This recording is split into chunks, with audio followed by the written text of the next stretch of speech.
Hi guys, and welcome back to my channel. If you are following me on the Instagrams, you will know that I have just received my first ever Morphe palette. This is the 35B and it looks something like this. Very beautiful, very colourful. I saw a lot of my Instagram friends have this palette and they love it, so I asked them, should I get it? And they said yes, yes, yes.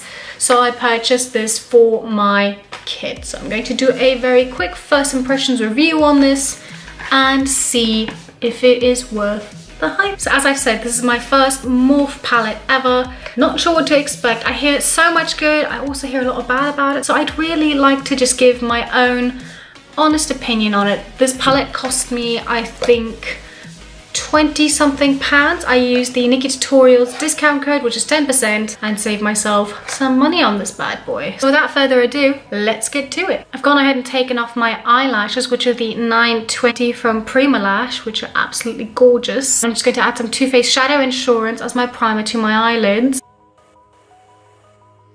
I'm also going to be priming my bottom lids because I have very oily eyelids, so any makeup I put on any time will always crease, so I always wear a primer. Gosh, where do I even start? So beautiful and colourful, you don't even know where to begin. We're starting here with this orange colour. They don't have names, so I can't say which name it is, but just know it is that orange colour. So with a soft fluffy brush, I will be putting this here in my crease. Just gonna pull you guys up a little closer. Hey, how you doing? And that is looking nice so far. The colour is very similar to Sugar Pill's Suburbia, but I would say Suburbia is a touch more pigmented. Next I will be taking this pinky violet colour. It's kind of ultraviolet. Let's call it ultraviolet. Let's just give these colours our own names. So I'll be putting that right next to the orange. So far so good. These colours are quite easy to blend together. When I first swatched them on my hand, I was not too impressed. So these colours definitely need a primer in order to really show up, or apply them with a setting spray on a brush just so you can really get that impact from the colours. But I am noticing they are showing up way better with a primer versus without. I was going to go with green, but actually let's take this lavender violet here. So I'm adding that lavender colour back here and swishing it out to my brow in case you guys want to recreate this look. And by the way, if you guys ever do create my looks, please tag me in them. I would love to see what you guys come up with, and I might give you guys a little shout out, which I normally don't do, but I really love when people recreate my looks. It makes me happy. I'm just gonna go in with this brighter orange to see what it'll do to that tangerine color. Oh yes. Yeah, that is getting a bit more kick to it.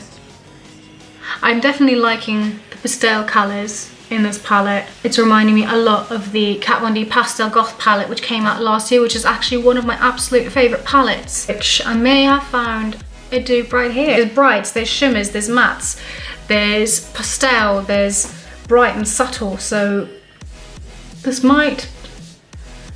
I may have to get another one of these.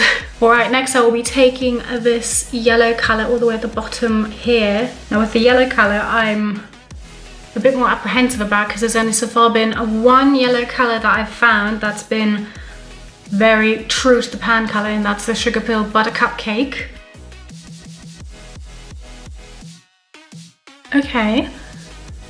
It's definitely a tiny bit see-through, so I may have to build it up with a bit of setting spray, but all in all, it is definitely still a good colour. Maybe not the best of quality for a yellow, but most yellows are opaque, that's just a fact. So I've gone ahead and sprayed my brush with some setting spray.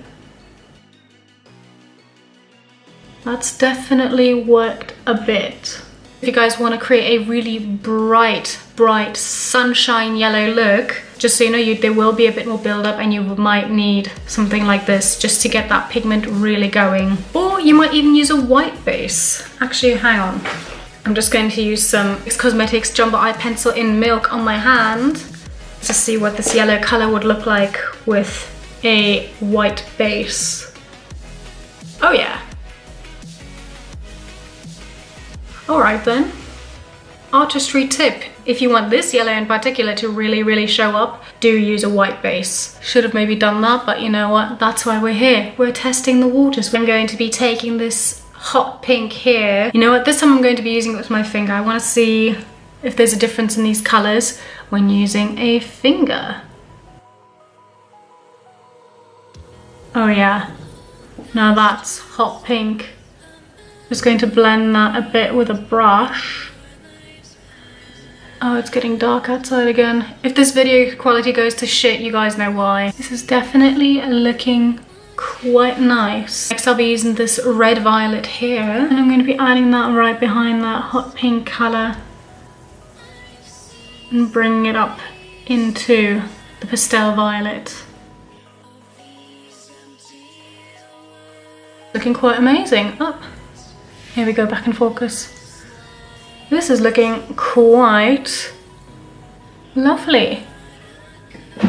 I'm really liking this. Okay, in the lower lash line, I'm going to be using this really dark violet color here, and with a pencil brush, just putting that here into my lower lash line and blending that up into where the other shadows are.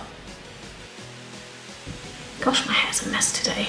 It's been such grey, wet weather here lately, hence why I haven't been able to make the video I promised to make for the longest time, because every time I sit down or take the time to make a video, it's so dark that even my teeny tiny mini mobile ring light can't keep up, and it just looks orange in the background and grainy and just not very nice. Like, it wouldn't be a video that I'd want to watch, so I just want to create good content for you guys. Next I'm taking that exact same hot pink colour that I have on my lid here, adding that right next to that royal purple.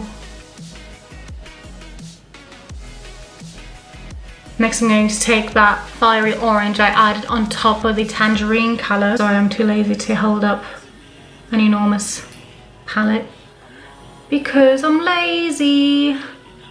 This is reminding me of the Instagram colours. Just to soften up my lower lash line, I'm going to be taking that lavender colour again and just very gently blending, making that look softer. Right, to highlight my tear ducts, rosy shimmer colour here. I'm gonna see how those shimmers hold up.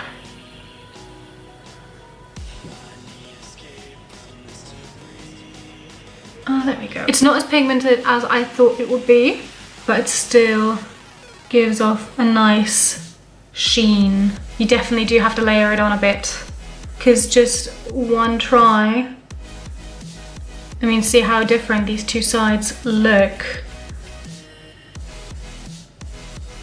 I'm just gonna take this blue shimmery color and test it on my hand, because I don't know if that was one I tested. I'm just gonna put it on the white that I have here and on my naked skin. Yeah, I think you definitely need a more white base for some of the shimmery colors. I'm taking the Urban Decay eye pencil in Perversions. I'm just going to underline my upper lash line.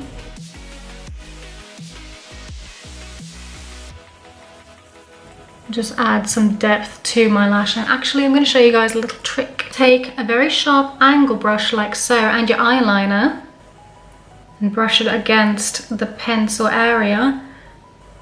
And this way you can create just a little bit of accent in your lash line. This way my eyes don't look lined, but my lashes don't look too naked. This definitely works more with a creamier eye pencil, so the Urban Decay ones are perfect for this. It's going to do this trick perfectly. Just going to touch up some mascara with the Troublemaker mascara from Urban Decay. For my eyelashes, I'm going to be using the Primalash 920s again. Seriously, one of my favorite eyelashes ever. Gosh, these lashes are absolutely beautiful. I'm just going to touch up some bronzer and highlight. For my bronzer, I'll be using the Too Faced Chocolate Soleil. I'm just going to be touching up in the hollows of my cheeks and on my jawline. I'm also going to be adding some Sweetie Pie also from Too Faced, and it looks like so. Isn't that cute? So it's kind of more of a shimmery bronzer, which I just add on top of my cheeks, a bit on my temples. Just kind of gives that I'm not ill effect. And I'm just going to touch up the highlight that I'm already wearing. This is the Illamasqua Beyond Powder Highlight in Days.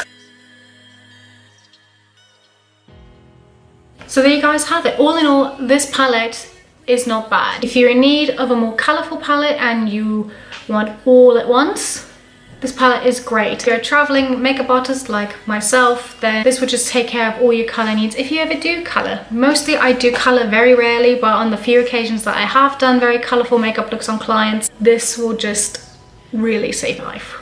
Final verdict, some colours are more pigmented than others, which is okay. There's always ways around getting colours to work, whether it's using a white base or just adding some setting spray to your colours. There's always way of improvising. I know some people don't want to improvise, some people say no, it has to be a certain way, but if you're willing to work around that, then this is your perfect palette, because you have every color you could ask for, and it's pretty decent size to fit in a traveling makeup artist case. And some of the colors are better than others. If you are someone who really just wants highly pigmented colors that just give their all on the first swipe, I would say go either with Sugar Pill, Kat Von D, or Urban Decay. But yes, I do like this palette. I mean, look at this eye look.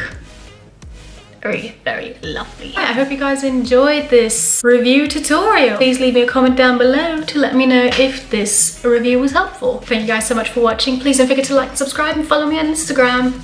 Bye!